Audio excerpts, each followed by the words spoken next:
रजीम change साजिश की इमरान खान कहते हैं जो लोग रजीम चेंज की साजिश का हिस्सा बने कौम उनका एहतसाब करेगी क्योंकि बैरूनी साजिश मुल्क की मईशत के लिए तबाहकुन साबित हुई। ऐसे खानदान को मुल्क पर मुसल्लत किया गया जिनको मईशत संभालने की नहीं बल्कि लूट मार में महारत है।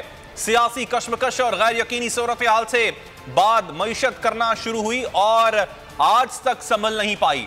IMF से मुआहिदे के बावजूद डॉलर महंगा हो रहा है। 1100 जो पैसा इस मुल्क का चोरी हुआ है, जो ये लोग जो असेंबली में बैठे हुए हैं इनका माफ होने जा रहा है और इसलिए वो आए थे केसेस अपने खत्म करवा रहे हैं। FIA का केस जो शहबाज शरीफ के ऊपर open and shut case. रजीम change की साजिश इंतहाई खतरनाक थी। हुकूमत गिराने वालों ने मुल्क को सियासी तौर पर गैर मुस्तहकम किया जिससे मईशत बर्बाद हो गई। इस साजिश का हिस्सा बनने वालों को माफ नहीं किया जा सकता। कौम रजीम चेंज की साजिश का हिस्सा बनने वालों का एहतसाब करेगी।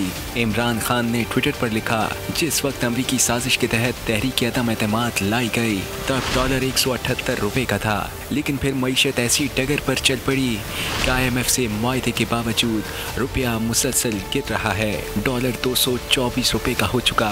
इमरान खान ने लिखा, रजीम चेंज मुल्क के लिए इंतहाई खतरनाक साजिश थी। तजुर्बाकार कहकर ऐसे लोग मुल्क पर मुसल्लत किए गए जिनको मुआशी या इंतज़ामी मामला चलाने में महारत नहीं थी बल्कि लूट मार, मनी लॉन्ड्रिंग और NRO हासिल करने में महारत थी। इस साजिश से तरक्की करती मईशत बर्बाद हो गई, लिहाजा साजिश का हिस्सा बनने वालों का कौम एहतसाब करेगी। सब्सक्राइब करें और बेल दबाएं ताकि कोई खबर रह न जाए।